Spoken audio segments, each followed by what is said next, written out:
Well, I think the CBS poll is very clear. A majority of Americans are not sold on how this Iran conflict is being handled right now. Who, again, ran on lowering costs, ending forever wars, and in particular lowering the cost of gas. 60% of Americans disapprove of the president's job currently in office right now. Here's a number that should make Democrats feel great heading into the midterms. Trump's approval rating is sitting somewhere between 37 and 39% nationally, with disapproval north of 57%, depending on which polling average you check. That's a brutal number for a sitting president, 5 months out from a midterm election. Historically, numbers like that spell disaster for the party in power. In past cycles, presidents with approval ratings this low have watched their party lose dozens of House seats. So why are some of the smartest data analysts in Washington telling Democrats to be worried, not celebrating? Because the number that actually decides who controls Congress isn't Trump's approval rating directly. It's a different number entirely, the generic congressional ballot, and that number just came in lower than Democrats actually need it to be, given how the political map has been redrawn. This video is going to walk through exactly what that number is, why a real lead can still count as a warning sign, what's driving the gap between voter anger and voter behavior, and what Democrats' own strategists are saying about how to close it. Let's get into the numbers. The number that actually matters. The generic ballot. To understand this story properly, you need to understand one specific polling question, the generic congressional ballot. Pollsters simply ask voters a version of this question. Would you vote for the Democratic or Republican candidate for Congress in your district without naming any specific candidates? It's a clean way to measure the national mood heading into House races all across the country, district by district, without the noise of any individual candidate's personality or scandals. That number is one of the most reliable predictors of how House control will shake out on Election Day. And right now, across several high-quality, methodologically rigorous polls Ipsos, Marquette University Law School, and NBC News, Democrats are leading that question by an average of about 3 points. On its own, a 3-point lead sounds like good news. Leading is better than trailing, obviously. But CNN's chief data analyst, Harry Enton, raised a specific and pointed warning on June 15th. He said 3 points isn't actually enough, given the current structure of the House map. Here's why that distinction matters so much. Because of how congressional districts have been redrawn through redistricting in numerous states, Enton estimates Democrats now need somewhere between a 3 and 4 point national advantage just to flip the House back to their control, not just to perform respectably, but to actually win enough individual seats to claim the majority gavel. Put another way, the playing field itself is tilted enough, structurally, that Democrats need to be ahead by more than they currently are, just to break even on seats. A 3-point lead in the national popular vote and a 3-point lead in actual House seats won are two very different outcomes when the underlying map isn't drawn evenly between the two parties. Why redistricting changed the math? Let's slow down on this redistricting piece, because it's the actual mechanical reason behind the warning, and it doesn't get explained clearly very often. Every 10 years, following the US Census, states redraw their congressional district lines to reflect population changes. In many states, the party controlling the state legislature has significant influence over how those lines get drawn, and that party can draw districts that make it structurally easier for their own candidates to win, even without changing a single voter's mind. Following this cycle's redistricting process, multiple competitive districts that Democrats might have been able to win on a roughly even national playing field have effectively been redrawn to lean more reliably Republican. That doesn't mean those races are unwinnable for Democrats. It means Democrats need a bigger overall national wave to win the same number of seats they could have won with a smaller wave under the old map. This is exactly the mechanism Enton is referring to with his 3 to 4 point threshold. It's not a guess or a vibe. It's a structural calculation based on how many genuinely competitive seats exist under the new maps, and what national vote margin is required to flip enough of them. And this is also why simply comparing this year's generic ballot number to a past cycle's number without adjusting for the map can be misleading in either direction. A 3-point Democratic lead in 2026 doesn't automatically translate to the same number of seats that a 3-point lead would have produced in, say, 2012, before several rounds of redistricting reshaped the competitive landscape. Comparing this cycle to past waves? With that context in place, let's compare this cycle to past midterm elections, because the historical pattern is genuinely instructive here. In the June 2018 NBC News poll from the cycle, widely remembered as a clear Democratic wave that flipped the House by a wide margin, Democrats held a 1-0-point lead on the generic ballot at this same point in the race. Right now, Democrats are sitting at less than a third of that margin. By comparison, in May 2022, a cycle where Republicans ultimately did flip the House back from Democratic control, the generic ballot was essentially tied at the equivalent point in the campaign. So a 3-point Democratic lead right now places this cycle somewhere between a clear Democratic wave and a true toss-up election, and notably, closer to the toss-up side than Democrats would prefer, especially layered on top of redrawn maps that now demand more from them than past cycles required. One pollster directly involved in producing this data, Republican pollster Bill McInturf, who co-conducted the NBC poll alongside Democratic pollster Jeff Horwit, a deliberately bipartisan polling partnership designed to minimize bias in either direction, summarized the numbers with notable restraint. "These are rocky numbers for Republicans," he said, "but they are not catastrophic." That's a carefully chosen phrase from someone with professional incentive to be accurate rather than dramatic in either direction. Rocky, but not catastrophic, is also a fairly precise description of where Democrats currently stand. Ahead, genuinely, but not comfortably. The independent voter puzzle? Here's where the story gets even more puzzling. And it's the specific detail N10 flagged as the biggest head-scratcher in the entire dataset. Trump's approval rating among independent voters has collapsed dramatically. The Economist, YouGov Weekly Tracker, put his net approval with independents at -50 inches. Its survey, covering late May into early June, an all-time low for that entire ongoing polling series, which has run for years across multiple election cycles.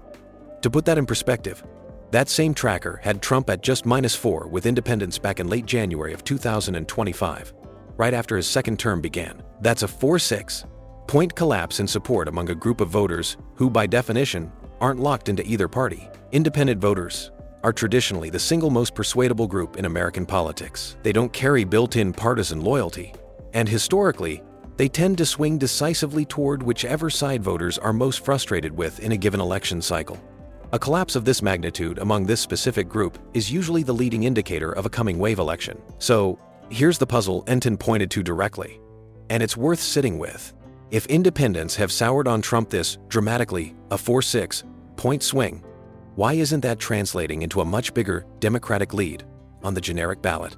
Under normal historical patterns, a collapse like that among independents should be producing a double-digit national lead, not a 3.1. That mismatch, a historically terrible approval number among the most persuadable voting bloc, not fully converting into proportional ballot support for the opposing party, is exactly the kind of detail that makes data analysts nervous on Democrats' behalf, even while the top-line polling number still technically favors them. There are a few possible explanations floating around among analysts. One is that some disaffected independents are simply staying undecided rather than committing to Democrats. Specifically, frustration with Trump doesn't automatically translate into enthusiasm for the opposing party. Another is that Democrats' own favorability ratings remain weak enough that some anti-Trump independents aren't yet willing to commit to voting for Democratic candidates, even while disapproving of the president. The rural voter shift? There's a related data point worth including here, because it complicates the picture even further, in a direction that should theoretically help Democrats. Fox News polling conducted in mid-May among registered voters found that Trump's net approval among rural voters specifically has fallen sharply, from +20 back in March of 2025 down to -14 by May of 2026. That's a 3-4-point swing among a demographic that's traditionally one of the most reliably Republican groups in the entire country. That swing lines up with weak approval marks on the economy and inflation, specifically among rural respondents, suggesting that affordability pressures aren't just souring independents, they're beginning to unsettle parts of Trump's own core 2024 coalition as well. This matters because rural voters, shifting away from a Republican president, even modestly, would historically be expected to show up as movement in the generic ballot. The fact that it isn't showing up as a wider Democratic lead yet suggests either the shift hasn't fully solidified into vote intention, or it's being offset by losses Democrats are experiencing somewhere else in the electorate that aren't getting as much attention. Visual? What's actually driving voters? Several of the recent polls dug specifically into why voters are behaving the way they are, and the answer keeps coming back to one dominant issue: affordability. A separate Center Square Voters Voice poll, conducted in early June by Noble Predictive Insights, found Democrats ahead 47 to 41% on the generic ballot, a wider margin than some of the other surveys, though still within range of the broader averages. But the same survey's lead pollster, Noble, made a pointed observation about strategy that's worth hearing in full. Paraphrasing his comment, he said that if he were advising Democrats speaking explicitly as a self-described nonpartisan analyst, not a party operative, their path forward is actually fairly simple, and it genuinely baffles him that the party hasn't fully committed to it. Attacking Trump personally and relentlessly, he argued, doesn't move persuadable voters anymore, because most people have already settled their opinion of Trump as a public figure one way or the other, and additional criticism just reinforces existing views rather than changing minds. What does move the needle, according to Noble, is focusing relentlessly and specifically on cost of living and affordability, because that's the issue actually motivating undecided and swing voters, distinct from how they feel about Trump as a personality. That same poll broke down some demographic detail worth noting.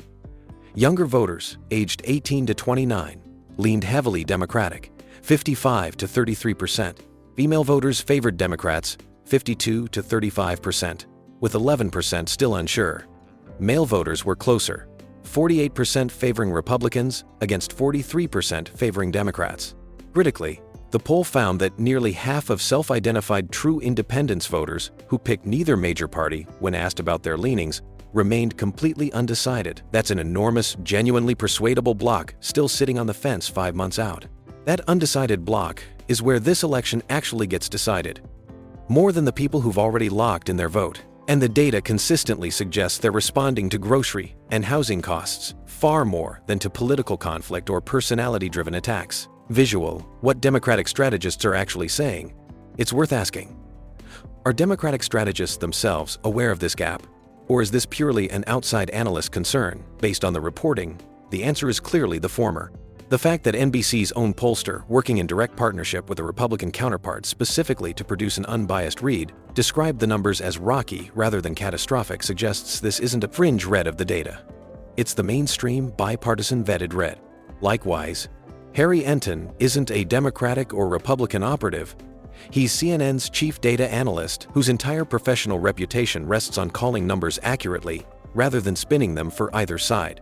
When someone in that position calls a 3-point lead a warning sign rather than a victory lap, that assessment carries real analytical weight. The strategic question facing Democratic campaign operations, then as now, is essentially the one Noble's polling raised directly.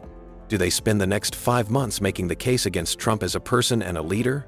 Or do they spend it relentlessly hammering affordability, cost of living, housing, and healthcare costs as the central, almost singular message? Those aren't mutually exclusive messages. Obviously, campaigns can and do run on multiple themes simultaneously.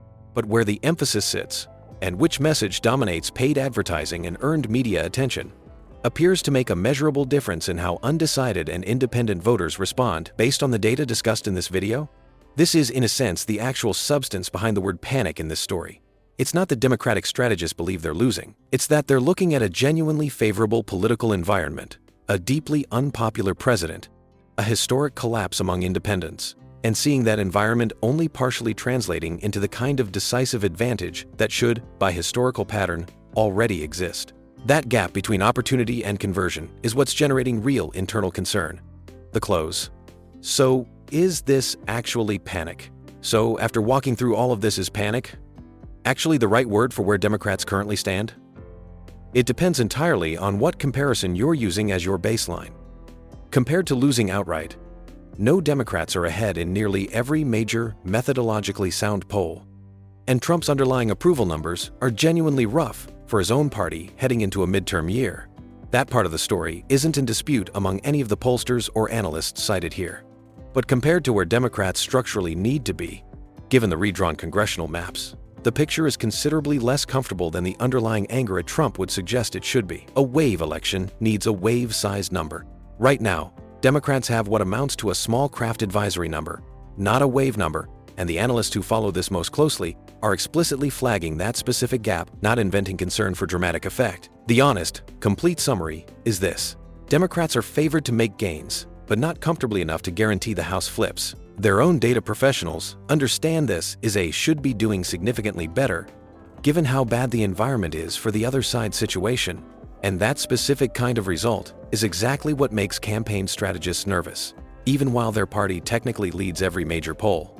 With roughly 5 months remaining until the midterms, that gap between how angry voters genuinely are at the president and how much of that anger is actually converting into committed Democratic support is probably the single most important number to watch between now and November. We'll keep tracking the generic ballot numbers, the independent voter trend lines, and the affordability messaging fight as more polling comes in over the summer and fall, over the summer and fall, over the summer